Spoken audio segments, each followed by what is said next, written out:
Hello again, everyone. Welcome back to the Best Darn Diddly Review Show. This is a weekly podcast for anyone who loves The Simpsons, or ever has loved The Simpsons, hosted by two dudes that grew up on The Simpsons. My name is Miles, better known as Mr. Most Days Off, and today we are asking the eternal question, are you ready for some football? Because we're talking about Bart Star today, but of course, when I say we, that implies I won't be talking about this episode alone. No. Joining me, as always, your co-host with the most, Richie the Whiz Kid. How you doing today, Rich? You know, I think this episode will actually be coming out on Super Bowl Sunday, if I'm not mistaken. Whoa, dope. I love when worlds collide like that. Yeah, we didn't plan this. It's just how it's going to be. Yes, sir. I thought of this 3 years ago when we were developing this show, and I was like, we have to start now and take all the breaks we did exactly when we did so that we would end up exactly in this moment, sir. Life has to F us in the A appropriately so that we hit Super Bowl Sunday on Bart Star. But we got plenty to talk about today. Let's not get carried away, ladies and gentlemen. I better officially throw it back to you. The man, the myth, he likes to see you pee. It is Miles. I love that they got that old playground joke in this episode somehow, and it totally worked. But I do want to point out real quick, we are going to talk about football, which I am totally an expert on. Like, I know all of the things about the ball and the foot and where it goes. But this episode is actually, the title is actually, I should say, a reference to the quarterback for the Green Bay Packers from 1956 to 1971, who went by the name Bart Star, only with two R's. Yeah. I had to look at the title of this episode like 8 times because I kept wanting to write a second R when I was writing notes. And, you know, conveniently enough, there's nothing about the Green Bay Packers or Bart Star in this episode outside of the title. So didn't have to write any notes. Yeah, I just didn't know anything about Bart Star, so I think I even said it on last week's podcast. I actually think I said it was Bart Start because I was like thinking like, you know, he starts because his dad puts him in the thing, not realizing that Bart Star was a football player. But what can you do? That's man? Okay. What can you do? If it was a wrestling guy, you would know all about him. More than likely. I'll go ahead and say too from this episode, from the IMDb for this episode, it was written by Donick Cary, and he got the inspiration for this episode because he played on a football team who had the son, the coach's son was on the team, and this was loosely based on his experience. So I will say that it's funny to me that there are a lot of coaches out there who have quarterback sons. That's very funny indeed, Miles. I didn't have this issue with football, but I think I may have had this issue in baseball once or twice where like the coach's son was playing also in a very starting pitcher. Yeah, exactly. Yeah. Yeah. Or the power hitter. Sure. That makes sense.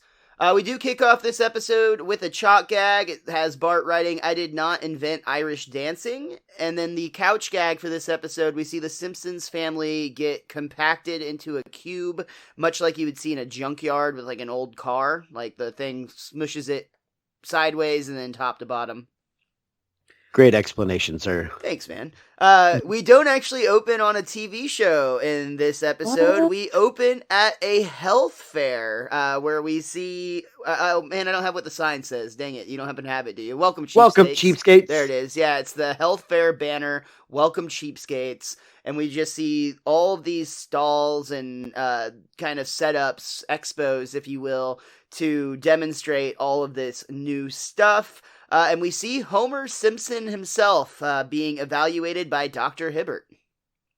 Your cholesterol level is lethally high, Homer, but I'm more concerned about your gravy level. Now, wait a second. You doctors have been telling us to drink 8 glasses of gravy a day. You're a little confused. Oh, confused, would we? Richie, why do I completely feel like this is the conversation you had with your doctor about Diet Coke? I mean, I don't know why you would be... Wait, we can drink Diet Coke a lot more? Okay. I'm pretty sure you have a minimum of 8 glasses a day. Probably. And now my coworkers have found out that I love Diet Coke. And on top of that, the Coke machine at work has started paying double Diet Cokes all for like 3 weeks now. You put 2 quarters in, you hit the Diet Coke machine button, and it gives you 2 Diet Cokes. So people have been buying me Diet Cokes at work like crazy. Bro, when fortune like favors you that hard, you shouldn't announce it on a podcast. I mean, not that anybody like listens, but like, what if the dude that runs the Coke machine hears this? You're gonna like screw yourself out of free Coke. They should know when they're like missing a lot of money and a lot of Diet Cokes that there's something wrong. I think they just don't care. And every time they come to refill it, you have your arm halfway up the machine. Exactly, and it's just stuck. Let go, Mr. Tressler. Wait, what? Oh, aw. We also see that Maud Flanders is administering a hearing test to some of the elderly residents of Springfield, including Jasper and Abe. I love immediately, she's like, all right, gentlemen, I want you to raise your hand when you hear the tone. Beep! You can't tell me what to do. Beep! They go on and they can't hear anything, even though like this sound is like obnoxiously high at this point. And finally, the unnamed older guy does raise his hand, but Abe just gives him a look and a shake of his head, telling him, no, we don't play by their rules. Hearing is a young man's game. Across the expo, Marge is trying to teach some residents about how useful first aid can be. Now, make no mistake, when I say first aid, I'm not talking about some sort of charity rock concert. I'm talking about treating serious injuries. Serious? I can't do it, Krusty, like you can at all, but serious injuries, oh, that's gold. Are you going to write that one down too, Miles? Yeah, totally. That's a punch right there. I do love, though, isn't it right here that Lisa comes out wearing a bear trap, and that's, like, supposed to be their, like, example of first aid? Like, oh no, I've got this bear trap stuck around my leg, whatever should I do? Yeah. Yeah, that doesn't work. Nope. Again, on the main stage, it seems, Rainier Wolfcastle is actually having a fit or fat program, and he's more or less evaluating Springfield's youth, though I see very few fit stickers being slapped on bellies and a lot more fat stickers being slapped on bellies. To be fair, in a situation like this, I don't know if any fit kids would actually be at this convention. Yeah. I don't feel like that's the kind of spot. They're probably actually like in some youth program playing sports on a Saturday afternoon. Well, I get maybe if they were, they wouldn't be so fat. Maybe. But there is some really great moments here with Rainier Wolfcastle. Come on, you can do one sit-up. Oh, I loved your last McBain movie, Mr. Wolfcastle. Quit stalling, fatty. Milhouse is trying to trick the system by holding in his gut, but Rainier Wolfcastle is not falling for this. I love, like, he's basically like, we can wait, and sure enough, eventually Milhouse needs to gasp for breath, and we see his entire belly just kind of unroll out, and he uses those, like, claw things to pinch his fat to determine that he's fat. And everybody on stage is struggling to even touch their toes. Like, even Rainier Wolfcastle's fat mama can touch her toes, but not these kids. And it gets so bad that Bart's shorts actually rip, revealing his underpants that apparently Martin has the same pair of. Generic white, I'm guessing. Yeah, like whitey tighties, right? I don't know. Maybe they're at the age that maybe they still have like some sort of characters on them. No, they're older. I don't think that's like something. I don't know. How old are kids that wear like superhero underwear? I think I've got one pair of like heart symbol smiley faces underwear somewhere. Well, my nephews do, but they're like 6 at the old. Well, yeah, I don't know, man. Probably. It doesn't matter. It doesn't matter. In today's market of podcasts, there's probably a podcast dedicated to children's underwear, which is super weird, but I'm willing to bet exists. All right, this just got a whole lot of Dark Star. Let's continue. It doesn't have to be that dark. Oh, moving on. We see Wolfcastle even slaps a fat sticker on Bart's ripped shorts. And then we cut to the Simpsons watching television, and Bart actually made the news to Lisa's delight, who loves making fun of him, and she's even like, "Hey, you want another Pop-Tart, fatty?" Or Tubby, excuse me. I'm comfortable with the way I am. Honestly, I really like that line. It gives Bart like a lot, like this sense of confidence that totally fits his character, and I really like that about him in this moment. Yeah, it's there's definitely something about it. Like you expect him to be ashamed, and there's no shame in that young boy. No, he's comfortable in his own skin, and I think that's wonderful and something most of us could probably strive to do better at. But Bart nails it right here. Though when Bart points this out, Homer, who has his mouth full, declares, "You're a disgrace to this family." Now, I want to talk about the Simpsons Springfieldian Pop-Tarts because as a recent advocate of Pop-Tarts, I have started taking Pop-Tarts to work with me because I do a lot of physical labor and I get a lot of low blood sugars when I'm at work. And I came up with this great idea because I've never eaten Pop-Tarts in my entire life until my current job because they raise my blood sugar enough where it'll stay up while I'm still working. So I've eaten a lot of Pop-Tarts in like the last 2 years. I'm not ashamed of it. I'm comfortable with who I am. And you want another Pop-Tart, Tubby? Well, no, I'm not at work right now. But that box of Pop-Tarts, all the Pop-Tarts were in the box open. That is disgusting. Everyone knows Pop-Tarts come in packages of 2, and they're closed. So I don't know where they've been buying these Pop-Tarts from, but those are terrible Pop-Tarts. All right, so some people microwave their Pop-Tarts, right, to like warm them up and make them like gooey inside or whatever. Why do they serve them or sell them in a foil packaging? Like, wouldn't it make so much more sense, like, to put them in a packaging that won't destroy your microwave if you forget to take them out while you're stoned? Oh my gosh. Did you actually do that once? I have never done that, but I know people who have. Oh no. I know somebody that put gloves in the microwave to warm them up during the cold season at work. for like longer than 15 seconds. Oh my god. Yeah. That's what a dryer is for, not a microwave. Not a microwave. It smelled terrible. Back to the TV, though, we hear Kent Brockman. This reporter's opinion is for our lard-laden lads to shape up, get out and try fun activities like military service, frenetic dancing, or good old-fashioned peewee football. There you go, Bart. Peewee football will melt away those unsightly pounds and inches. Yeah, but I could get seriously hurt. And it's settled. We even see, though, at the Flanders house, Rod and Todd and Ned are watching television, which is weird, but, for this episode it works. Todd's concerned, though. We don't have to play football, do we, Daddy? Oh, you betcha. Team sports will keep you away from temptations like rock music and girls. Yay! Yay! That's definitely how football works. Right?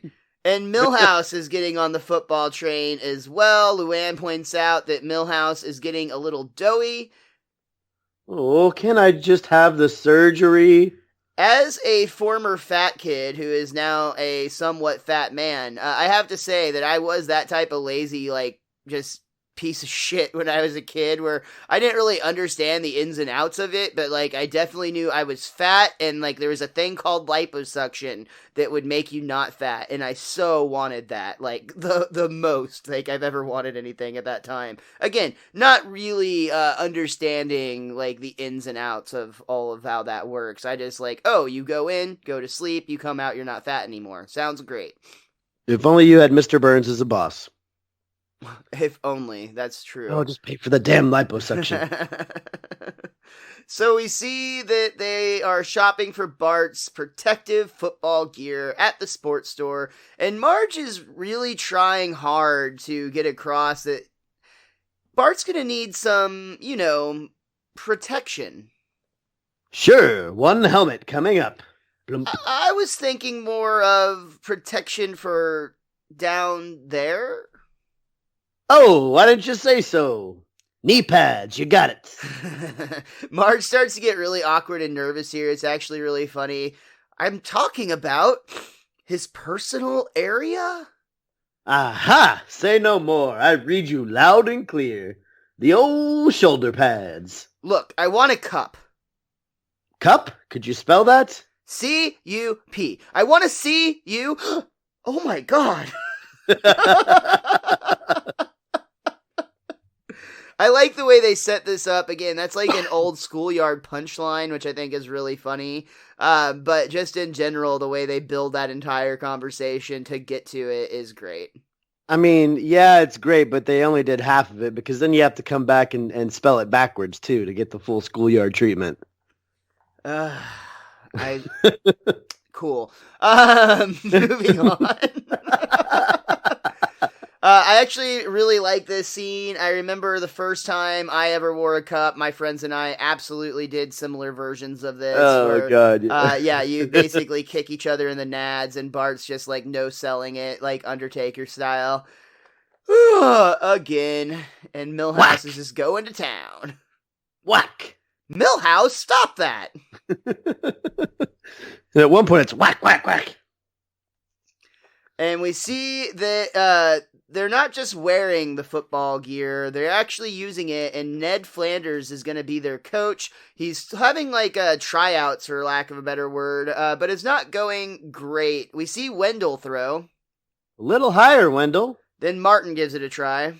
A lot higher, Martin. And then Ralph gives it a try. Ralph, that's a basketball. And then the next thing we know, Flanders is actually hit with a perfect spiral thrown by none other than Nelson, who is declared their new quarterback. Thanks, Four Eyes. Ralph, you'll be on special teams. I'm special. And Bart, well, you'll be our tackle. Cool. Martin warns, careful, Bart, you might break my calculator, by which I mean head. It's after Bart tackles him. yeah, you're right. Lisa has a very typical Lisa moment here where she is coming on the team to stand her ground as, you know, an egalitarian who wants women to have a spot on the football team. And she very, like, smugly is like, what position have you got for me? Yeah, that's right. A girl wants to play football. How about that? Well, that's super duper, Lisa. We've already got 4 girls on the team. And immediately you can see Lisa's disappointment, and she's like, well, football's not really my thing after all. I mean, what kind of civilized person would play a game with a skin of an innocent pig? Well, actually, Lisa, these balls are synthetic. And Janie even chimes in, and for every ball you buy, $1 goes to Amnesty International. I gotta go. She's so sad she can't protest. We actually jump immediately to the first game day, which, I mean, you only have 23 minutes. You got to get through it eventually, so we're already diving into this season. And we see the Springfield Wildcats rallying up around their coach. Ned asks, who are we? The Wildcats! And who are we gonna beat? The Wildcats! And just in a stroke of complete coincidence, both teams are named the Wildcats, which I thought was actually pretty funny. And then, yeah. No, this joke is really funny because almost every youth football team is the Wildcats. My middle school team was the Wildcats. Like, this is how it is. Interesting. I never actually played. I played a lot of youth sports, but I never actually played on a team called the Wildcats. But I definitely have played against teams called the Wildcats. Who were they? The Wildcats. This is where we kind of start to see I guess, like, what's going to be the first act. Yeah, that too. But I was going to say what's going to kind of be the catalyst to drive the real plot of this episode. And that's when Homer starts heckling from the crowd. Hey, Flanders, you're the worst coach this team has ever had. He's the only coach this team has ever had. And the season hasn't even started yet. Yeah, well, he's wearing that hat like an idiot. You know, Homer, it's very easy to criticize. Fun, too. Point goes right over Ned's head, which is great. Homer's head, I'm sorry, yeah. Ned's the coach of the And the beer team can will go currently. over his head shortly. That's true. Ned's still riling the troops. He says, Wildcats, are you ready to give 110%? Take it one game at a time and go the whole 9 yards? Yeah! Oakley dokley, let's put on our game faces. And they all put on a very, netification smile. And it's time for some football, Miles. And almost immediately, we see there's one clear star of this team, and it's obviously Bart Simpson, the title character of the show, right? He's just great. I thought you were going to say it was Uter doing the typical kickoff with one of his shoes off, but he kicks the ball with his actual shoe, which doesn't make any sense. I honestly that part went completely over my head. I did not understand the barefoot thing. Some kickers used to do that, but they would actually kick because it's easier to kick with the non-shoe, but it doesn't make sense. The joke is he actually kicks it with the shoe anyway. There's no reason to have a no shoe. Yeah, that's funny. But no, it's actually Nelson Muntz, who, he's considerably larger than most of the other kids, and he can literally just intimidate people. He just walks up to the running back or the ball carrier on the kickoff return, and he's like, "Give me that ball and your lunch money," and he does both. He can just run over people, pushing them out of the way. And realistically, it seems like he could just beat teams on his own. But we'll see how it goes. He's quite the dancer too, as Marge points out after he's celebrating in the end zone. Which no peewee sports team will let you do that, but that's okay because it's funny. We see Homer is continuing to heckle at Ned Flanders, and you can kind of see that it's starting to bother Ned more and more, which I actually really like the way through animation mostly. They kind of build up to Ned's frustrated breakdown that he's going to have here at some point. But for now, we see Nelson continue to dominate. This time he tells Bart he's going to use him as his blocker on this play. But instead of Bart doing anything, he literally just picks Bart up and is hitting the other kids with them. But it's really funny because he doesn't just use Bart to actually block the people in his way. He chases down a few just to knock them down too. Yeah, he's going to easily score at one point, but there's a guy off to the left, horizontally down the field. So he makes a hard left turn to go hit the last guy before going into the end zone. And, Bart was actually doing an okay job on his own because he's playing offensive lineman. So you're always going to get pushed back. And he was holding two guys back on his own before Nelson picked him up and started pummeling people with Bart. But I've always enjoyed this scene ever since the first time I saw it. I love how he goes to hit the last guy at the end. Yeah, that's really funny. Really, really. Even for that's great. And it's great for the team because they dominate the Wildcats. The Wildcats win. Yes, that is a confusing sentence. And they're celebrating. Rod and Todd pour Gatorade on their father, who's the coach. Ralph declares, "I'm special." And the entire team carries Ned off the field, but still, from the crowd, Homer is bitter, I guess we'll say, and not supporting Flanders. Big deal. I've been carried out of mows like that hundreds of times. Exact same thing, Homer. Exact same thing. Back at the Simpsons' home, we see Homer's on the phone with somebody. "I'm telling you, Flanders can't coach at all. I'm not the type to have a grudge for no reason." But we actually cut to see that they're on the radio with, it's like a radio talk show with Roy Firestone and Sandy Koufax.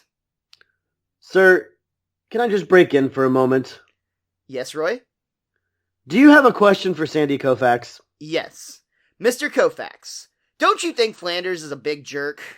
Click. Hello? Hello? And he immediately redials. "Yeah, Homer again. I think we got caught off." Hello? They give the signal, cut the call. Yeah. So apparently this segment was actually originally going to feature Marv Albert, who is a very famous sports radio host. I even know that name, and I'm pretty sure he's got a head in a jar on Futurama, if I'm not mistaken. But due to sexual assault charges that were made at the time against him, he ended up being replaced by Roy Firestone, because they did not want to mess with that at the time. Probably a good call. Yeah, I'm not really familiar with that scandal at all, so I couldn't really speak Me to either. that. I mean, we were in what, like 7th or 8th grade at the time. We probably weren't paying attention to these kinds of things. Yeah, I can't imagine we would have. We were busy being the Wildcats. And we cut to the next game where Homer is continuing to heckle from the crowd, this time with just calling out, Flanders, Flanders. And like I said, you can see that Ned is like losing it every time he does. He's like, what? What is it? Nothing. And then he turns around, it keeps going and going and going. Homer at one point is even like, game's out there. Made you look. They're just words, Nettie. Words can't hurt you. But then we see Homer throw a beer can and it hits hits Ned directly in the head.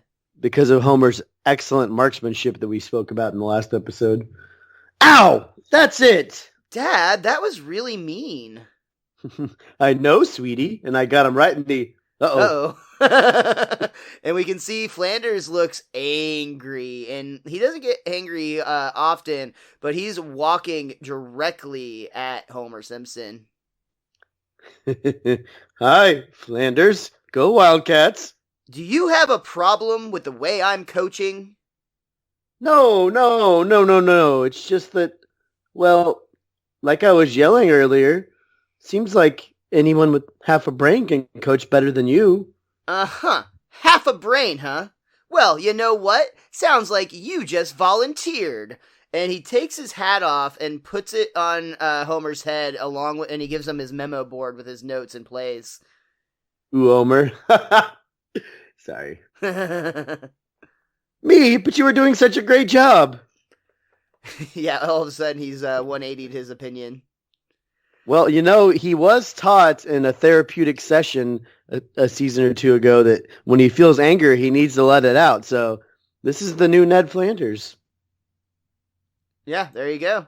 That's true. It's after his Hurricane Nettie. This is a way to not let himself get too, much built up. So I agree. There you go. But in typical Homer fashion, he goes immediately overboard with this project. We wake up the next day and see that the Simpsons wake up the next day to see that their house has been converted into like a training camp, including having tires going up and down the staircase.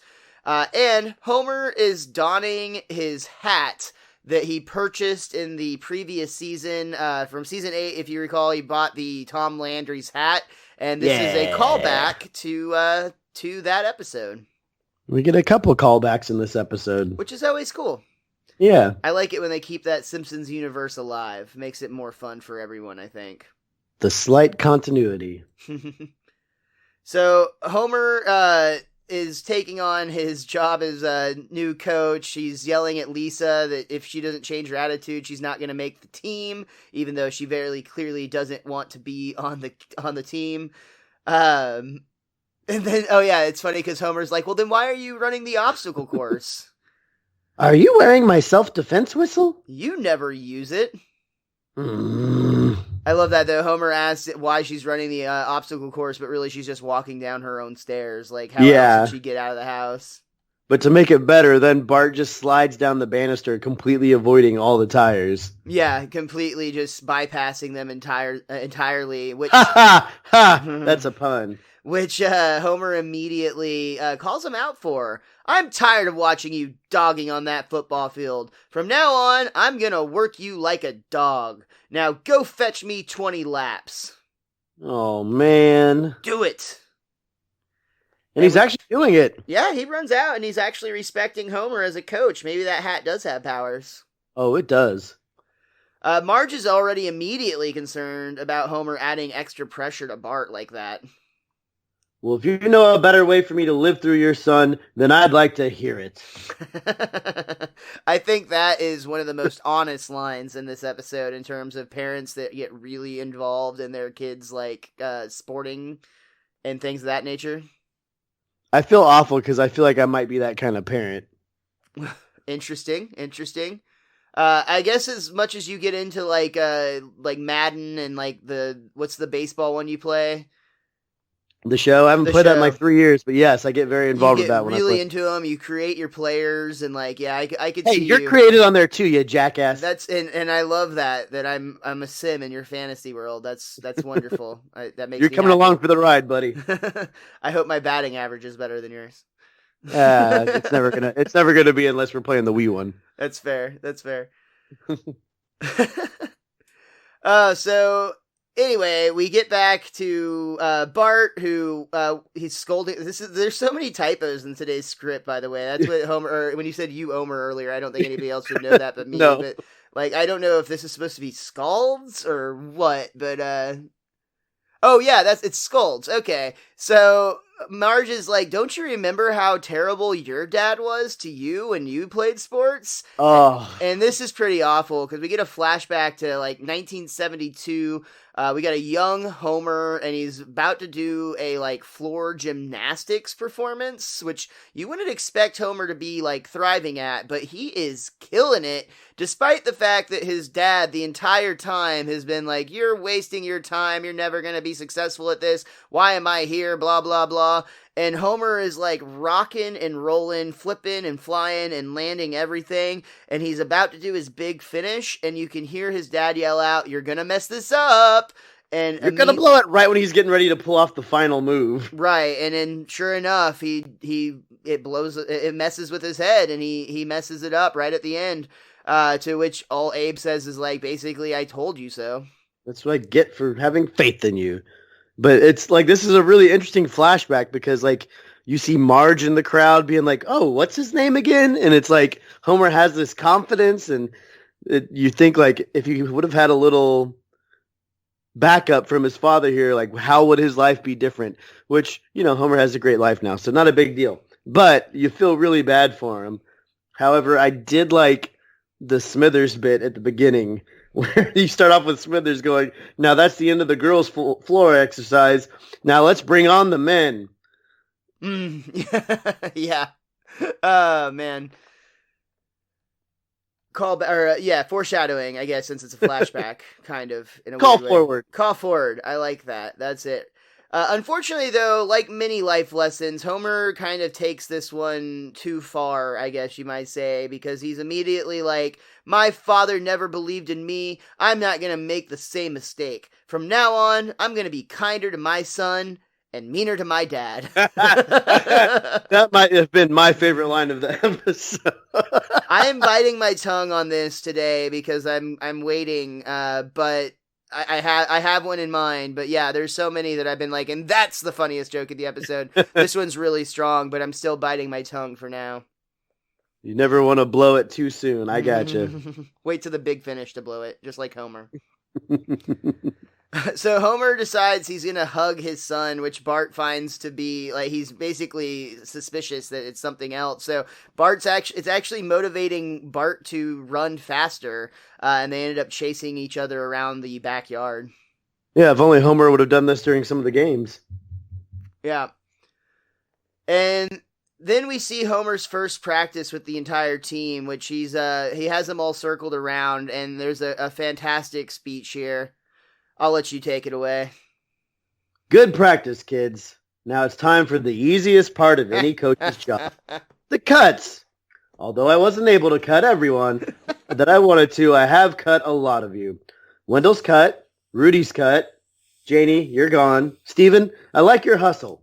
That's why it was so hard to cut you. Congratulations. The rest of you made the team. Except you, and you. Martin. I love that he cuts Rudy. Oh my god, I didn't even catch that. That's hilarious. That's a good joke. Damn it. That's funny. Martin is surprised that Bart didn't get cut. Now, just because I'm his father, he will get no special treatment. He calls me coach just like everyone else, which he'll be doing as our new starting quarterback. And everybody is immediately like, what? No, Nelson's our quarterback. He's great. It's just like this. I feel for the whole rest of the team in this scene. Oh yeah, well, and you feel for Bart because keep in mind that Bart doesn't want this at all. I mean, like, he is just, this is being thrust upon him out of the blue because like Homer had this memory flashback thing that like, changed his idea on parenting, and now Bart is like just kind of being thrown into this mix. That's okay. Everybody just practice is over. Get out of here, Miles. Oh, Rod, you're cut. We see the next day. Miles, we didn't talk about something that we kind of discussed before we recorded. The visual gag in this moment, which I was debating if I remembered this or if IMDb just reminded me of this, is when Bart is named the starting quarterback, it shows all the other children standing there with uniforms. And Rod and Todd are standing next to each other.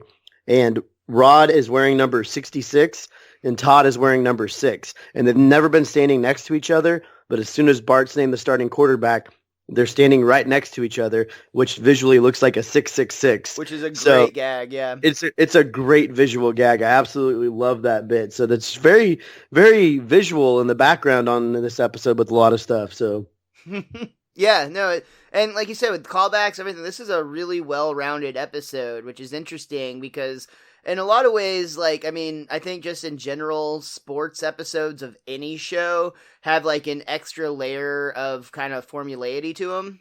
Yeah. But this one, and this one has a lot of tropes that it follows. It even rips directly another sitcom. So, there's that aspect of it, but it doesn't, this episode has a lot going for it, is what I'm trying to say. I mean, they even brought back the Rudy not making the team thing. Exactly, yeah. So the next day we see Homer, Lisa, and Bart are in the car. Lisa's reading Sports Greatest Injuries, and Bart's up front talking to his dad, pleading not to be the quarterback. He's like, I don't even know how to. Son, you can do anything you want. I have total faith in you. Since when? Since your mother yelled at me. Now, how about that hug? So Homer is completely ignores the fact that he's driving, which Bart has to point out, like, Dad, the car. I got it. Lisa's already covering. She's from the passenger seat, or from the rear seat, holding the steering wheel, and keeping it in the lane, essentially. Seemingly like she's done this hundreds, if not thousands of times before. I like how this episode has nothing to do with Lisa, but they keep giving her these little moments like this where you're getting to see a lot of different faces of Lisa. Like it's been I liked it. Her facial expression is what's so perfect about the joke. It's because it's just so mundane and like every day that she has to do this, and even her I got it, I'm pretty sure like she barely even like registers like any emotion in it at all. Yeah. It's time for the first game under Coach Homer, and Ned is trying to let bygones be bygones. He tells Homer, good luck and no hard feelings. Not so easy to keep your mouth shut now, is it, Flanders? Homer basically tries to put what Flanders said in the same box as heckling, which is really funny. Immediately, things do not go well at all. Bart is getting absolutely ripped up at quarterback. He fumbles on the very first play to a defensive touchdown. And it just doesn't get any better at all. Though Homer's not making it any easier because he's just like, you'll get it next time. That was a great try. And it's just like almost adding insult to injury. Right. He's not actually coaching at all. He's not helping him get better in any way. He's just being so positive and optimistic and supportive that it's actually to a fault, which is a very funny Homer thing to do. Yeah. But again, it's like, I do like the line, for instance, he's like, that was an excellent play, son. You panicked, but you didn't lose your cool, which doesn't make any sense. Nelson is even getting frustrated from the bench, which how could you blame him? He could be scoring left and right. There's like 3 people that are wide open, and they're all yelling for Bart to pass it to him. Even Milhouse, I think, who's funny wearing number 0, which I thought was clever. Another good the joke. Whole time. But yeah, it's Nelson's finally like, throw the ball, dummy. Like, yeah, finally he does, but he throws it to Nelson, and even then the defense tackles him on the bench. Can't do that anymore either in the new NFL. Could you before? I mean, you can hit people on their way out of bounds and like kind of tackle them while they're but going Nelson wasn't even in the game. Like, he was sitting on the bench. Miles, he had the ball. These kids are taught to tackle the ball. Okay. And Nelson gets to dance in the end zone, so it's all fair. I guess so. Despite the fact that they got absolutely annihilated, Homer's like, great debut, son. You really settled in after some early jitters. Are you kidding? I reeked. Oh, really? Do Reeky players get the game ball? Hey, everyone! Let's hear it for Bart! Crickets. Silence. Crickets. Give me a B? Yeah, Homer walks off, so like all the team huddles around Bart, and things do not look good. No, not at all. Nelson is like, I won't give you a B, but I'll tear you a new A. If I wasn't your friend, I'd tell you sucked. You ruined our undefeated season. You ruined everything, ruiner. And that's either Sherry or Terry. And as she like says all that before she walks off, she's like, "Oh, by the way, my sister likes you." Yep. Listen here, Daddy's boy. You cost us one more game, and you're dead. And he actually pushes he pushes Bart down into the mud, and Ralph's sitting there waiting. You're going to heaven. That's another great Ralph line, dude. Yes, like that's one that I never think about either. Like even when we were on the Throwdown Thursday podcast talking about Ralph specifically, like I don't think any of the four of us came up with this line. And I mean, you could take it as a philosophical Ralph thing, which, hey, good for him. I mean, you would assume Bart's going to hell, but maybe Ralph knows something that we don't. He sees the good in Bart. There you go. Yeah. That night, we see that Bart is actually doing something that he doesn't normally do, and that's working hard on improving himself. He's throwing footballs, or he's attempting to throw footballs through a tire that's hanging from a tree, which is like a classic like target practice thing for football players. But it's not going well. He keeps bouncing him off the tree, and one even comes back and like hits him in the face. Bart finally declares, "It's going to take a miracle for me to become a good quarterback." Excuse me, son. Wow, it's Joe Namath. That's right. My car broke down in front of your house. I cannot believe you're here. Do you think maybe you could give me some pointers? Sure. There's only one thing you need to know to be a great quarterback. And then you hear from the other side of the backyard a lady's voice. "Joe, honey, I fixed it. It was just vapor lock." Okay. Look, I've got to run. Remember what I told you. And Joe Namath leaves and leaves Bart with absolutely no advice, but he's still trying to like remember what it is. I'm going to point out real quick that this is actually a parody of his appearance on the episode of the Brady Bunch titled Mail Odor Hero, which also makes me wonder if that's a typo, but it might be Mail Order Hero. Honestly, I don't know. Yeah. That seems like it would make more sense. But yeah, Joe Namath actually appeared in person on the Brady Bunch. His car broke down in front of the Brady's home. And he actually, like thinking this when he knocked on the door. It may have been the backyard. I don't remember. I do remember seeing that episode on Nick at Night when I was a kid. But this episode has Joe Namath voicing himself in Simpsons animated form. Joe Nathan was a pitcher. But you couldn't do this today either, because if a NFL quarterback was helping a youth get a leg up on the rest of the competition, that would be very much frowned upon, especially if the kid was in college. Oh, interesting. Yeah, that could be against NCAA policies or whatever. Could be, but who cares? Well, Bart doesn't really have anything useful from that interaction that could have been the miracle he was looking for, but instead he goes to his sister for help. So if I play, the guys are going to kill me. If I don't, I'll be letting Homer down. What am I going to do? Well, I know you don't want to disappoint Dad, but how do you feel about lying to him? Good. So the next day we see Bart walk up with a cast, and he's got like crutches. He's got a neck brace. He's looking pretty beat up. Dad, I've got some bad news. Oh, your mother's not pregnant, is she? No, I got hit by a couple of cars. I won't be able to play today. Not just one car, but a couple of cars. And you hear like a yes come from the other players. Was that Lisa's new best friend. Oh, It looked like I didn't Allison. catch who it was, honestly. It looked like Allison to me. I think that was her name. Homer's clearly disappointed, but he just says he's going to have to go to his backup plan. Nelson, how's your arm feeling? Great. Good. Take this note over to the referee. We forfeit. And because his son can't play, he's not even going to attempt to play the game, which absolutely pisses Bart off.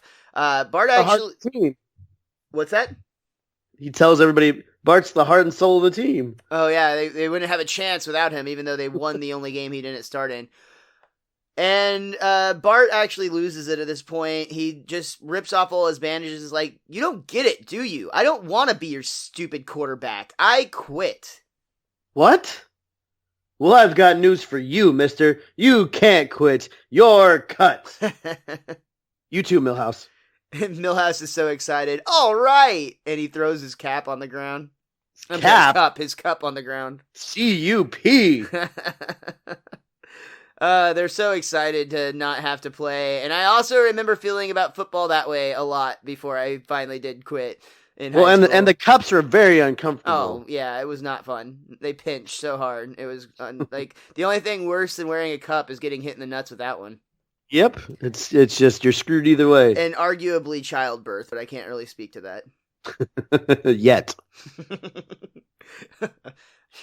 Your Miles isn't pregnant again, is he? Oh man, so we see back with Lisa and Marge, and I'm sorry, it's back at the house basically. Everybody's kind of a little bit tense here, and Bart's like trying to get away. Homer's finally like, I didn't raise him to be a quitter. It must have been you. You quit every job you ever had. Cop, pretzel vendor, church counselor, professional gambler. And that's the callback I was referencing earlier in the episode. That's a good one. He's doing what he thinks is best. Well, if quitting is the best, maybe I should just quit my job. And we see Homer, they're at the dinner table, and Homer actually pulls the phone up to the phone and calls Mr. Burns. Ahoy, hoy! Mr. Burns, this is Homer J. Simpson, the father of the big quitter.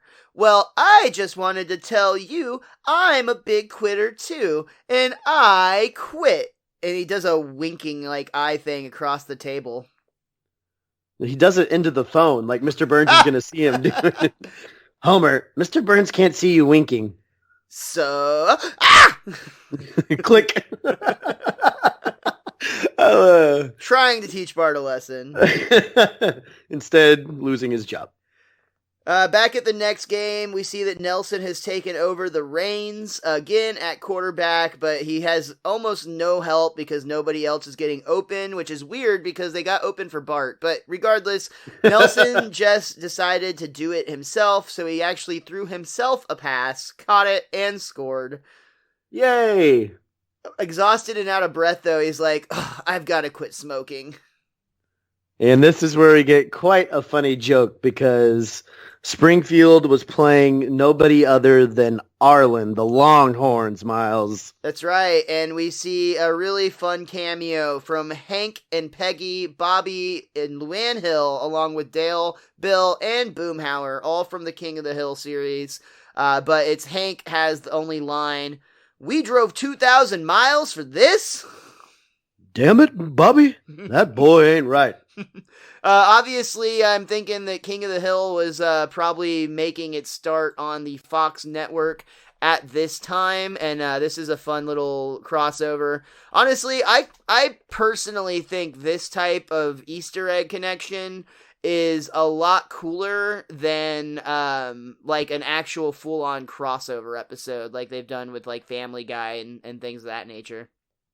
Yeah, well, as we've said before in the past, being from Texas, King of the Hill definitely strikes a chord with us, where I think it's a very underrated show, even though it's not technically underrated. But I think... feel like it was discovered late in the run, and I did just look it up. It started in January of 1997, so not too far after this episode got kicked off.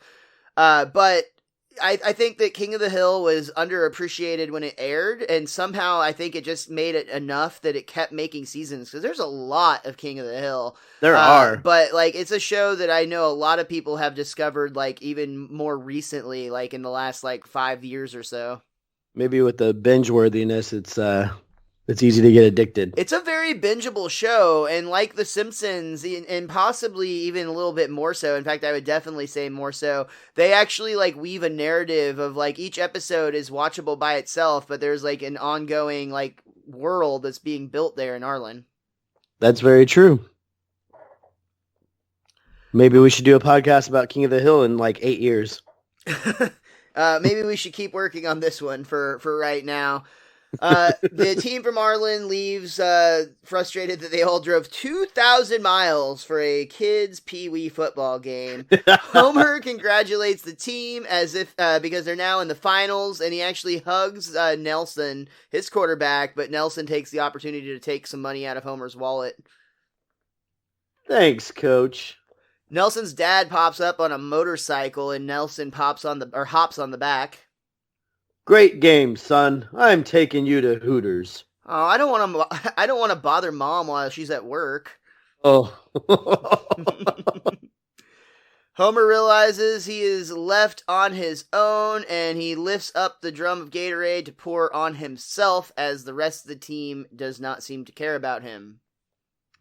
So, with all the games they lost, they're still like in the quote-unquote championship game, I guess? Yeah, I guess so. Really, just winning that first and last game did everything. I think they mentioned earlier that they won multiple games with Nelson at quarterback before Homer took over as coach. That might have been what it was, yeah. You know what, I think you're right. Yeah, we've never lost a game with Nelson, and that implies more than one. Or just really braggy about that one game. Or it's a 4-game season. Maybe. All of these are possible. We don't know. We see the next day Bart is playing an arcade game at the Quickie Mart, and Homer enters and tells Apu he's feeling kind of low. Have you got any of that beer that has candy floating in it? Some Skittle, Skittle Brow. I want Skittle Brow now. Like, please make this beer. Such a product does not exist, sir. I think you must have dreamed it. Then just give me a 6-pack and a couple of packets of Skittles. Honestly, dude, like in the craft beer world that we live in, I would be surprised if there wasn't like a Skittle flavored cider or possibly a beer, but I would say more of a cider would actually. I would drink a Skittle cider. I would drink a Skittle anything just to try it once. I don't know, man. Skittles and hops just do not seem like I would try it, but like that doesn't seem like it's gonna work. But Homer's maybe a stout, maybe a dark beer with a little Skittle flavor in the top of it. That's interesting. I would try it. Yeah, I like stouts. Yeah, that's fair.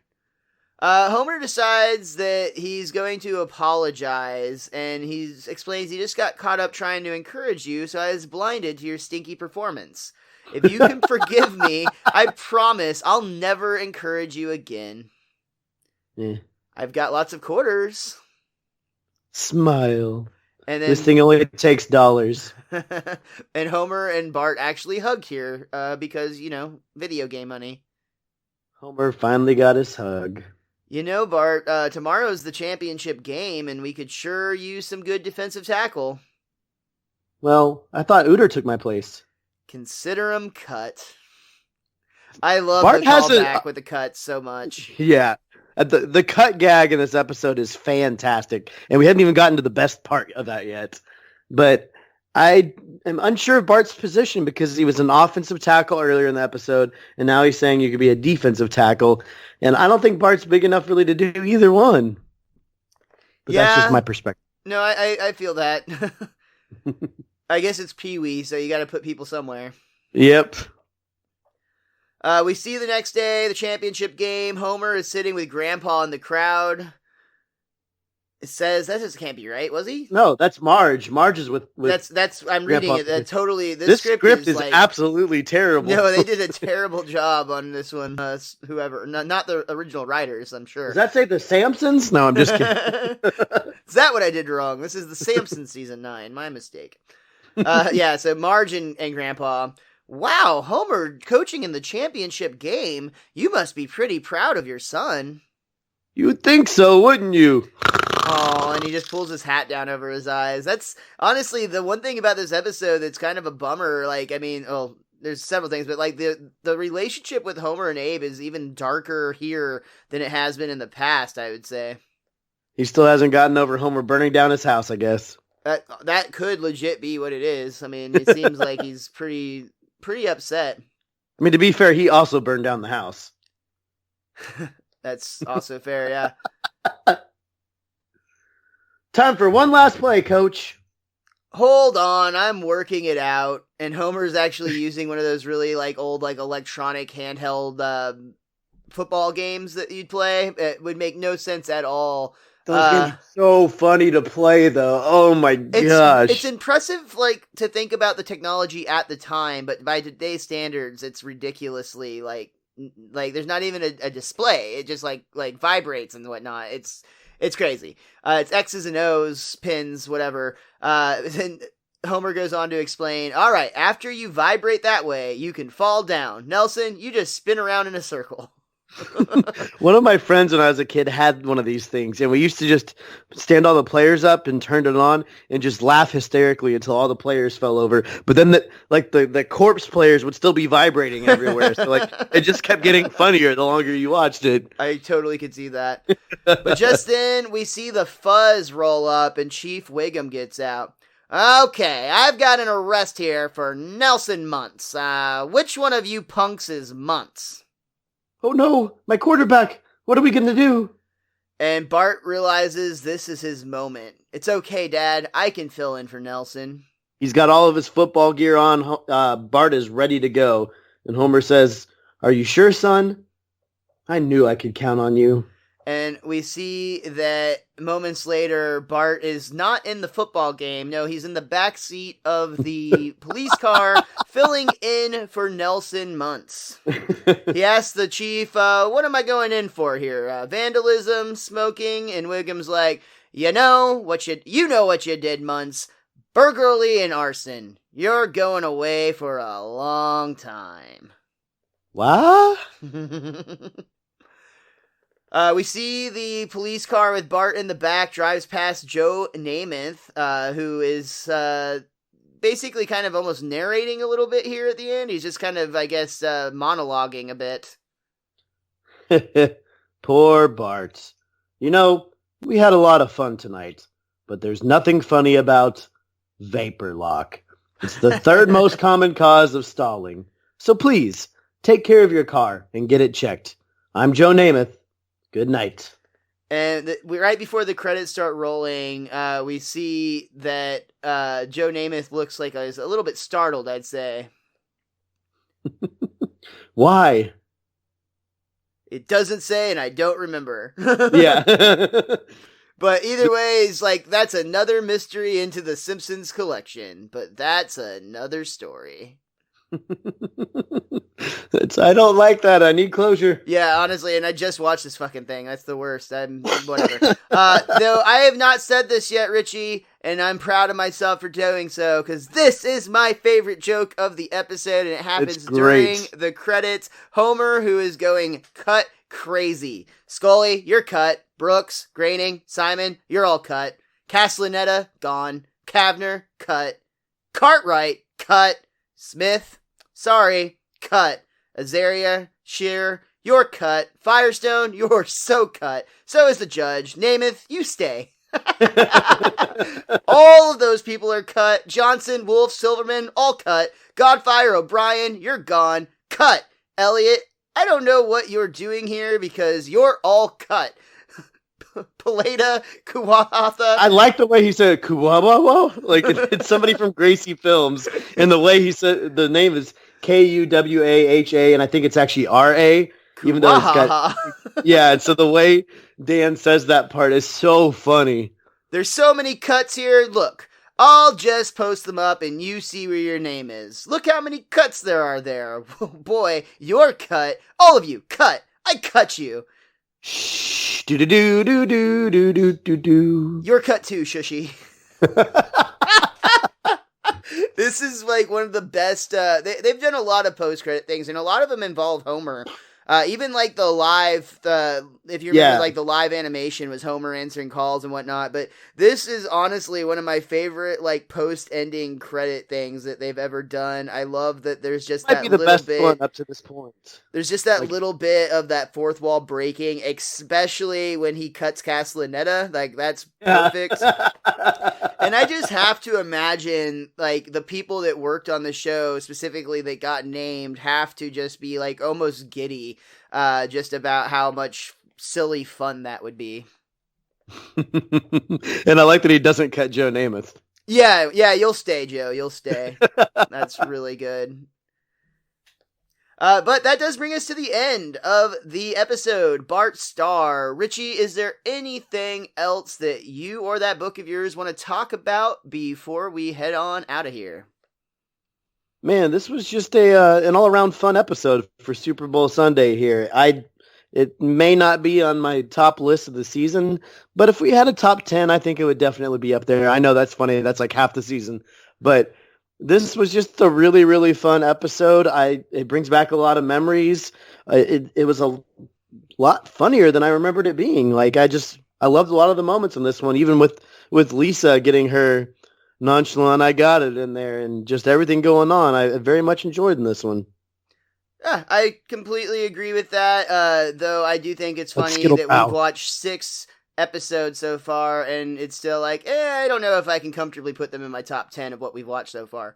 There's nothing is safe anymore. I don't remember everything in this season, so like nothing is safe. That's entirely fair, and I totally get it. This episode had some lines that, like for instance, completely forgot that Skittlebrow is in this one, and that is a line that gets used quite often. I mean, like that you see that, or I've seen that joke many, many times. Pretty much any time people buy beer or Skittles, frankly.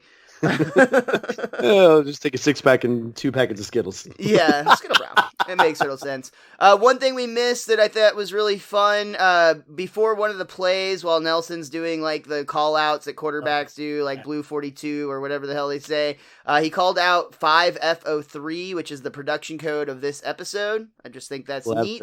I love it when they do that. Yeah, they hide those production codes in really fun ways often, but usually I would say it's like written somewhere, like on a page or, pamphlet or something. But it's neat that they just said it in this one. Yeah. But yeah, other than that, this has been a fun episode. Again, it's a sports episode, which I think it does quite well as a sports episode. I love that we totally planned that this is going to air on Super Bowl Sunday, so enjoy watching not the Patriots play tonight. That's going to be great. Or probably you're probably listening to this after the Super Bowl because you're more than likely watching the Super Bowl when this drops. But either way, hope you enjoyed the commercials. I know that's what I'm in it for. In the meantime, thank you guys so much for downloading this episode, telling a friend about it, liking it, writing a review, all of the various things you can do. Hit up patreon.com/bestdarndiddly if you really want to help where it matters. And make sure you follow Richie the Whiz Kid at the Whiz_Kid23. Make sure you follow Miles at Mr. Most Days Off. That's on Twitter, ladies and gentlemen. And while you're on Twitter, make sure you follow our show at Best Darn Diddly. That's DIDDLY. And make sure you come back next week because we are going to be discussing the episode The Two Mrs. Nahasapima Pedalons. Ooh, Miles, before we get to that episode, I've always wanted to tell you, you're cut. And until next time, be cromulent to each other.